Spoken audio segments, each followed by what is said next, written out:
Hello বন্ধুরা, আজকে একটা গল্প নিয়ে এলাম। দুই স্বামী স্ত্রীর গল্প।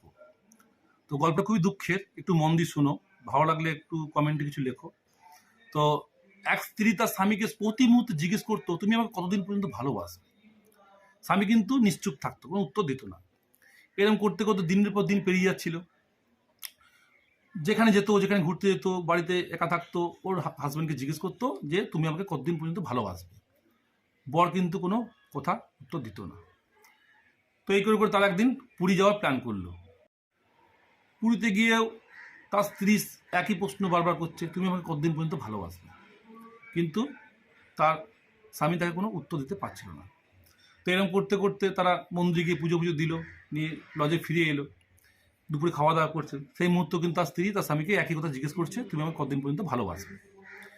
স্বামী তখন একটু চেঁচিয়ে বললো, এক কথা বারবার করো না, ভালো লাগে না। তখন স্ত্রীর মনটা খারাপ হয়ে গেল, সে কিন্তু মাথা নত করে বসে রইল। তো তার স্ত্রীর মন মনে হয় বসে থাকা দেখে তার স্বামী বলল, চলো তোমাকে আমি সমুদ্র ধার থেকে ঘুরিয়ে নিয়ে আসি। এই বলে ও তার স্ত্রীকে নিয়ে সমুদ্র ধারে ঘুরতে গেল। হাত ধরে ঘুরতে ঘুরতে ওনার স্ত্রী কিন্তু আবার জিজ্ঞেস করলো, তুমি আমাকে কতদিন পর্যন্ত ভালোবাসা একবার বলো না। স্বামী কিন্তু কোনো উত্তর নেই। এই অবস্থা কি হলো, তার স্ত্রী হাওয়া কাঁদতে আরম্ভ করলো। তখন স্বামী কি করলো, ওনার স্ত্রীর চোখ থেকে এক ফোঁটা জল নিয়ে সমুদ্রের মধ্যে ছিটিয়ে দিল।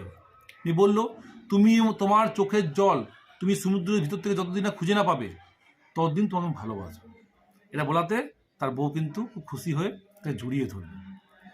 আর এদিকে আবার সমুদ্র দেবতায় এইসব কাণ্ড দেখে ও হাওয়া করে কাঁদতে আরম্ভ করলো। উনি বললো, ভাই রে, তোরা এরকম বউ পটানোর ট্রিক্স কোথা থেকে শিখিস। তো এই গল্পটা কেমন লাগলো একটু কমেন্টে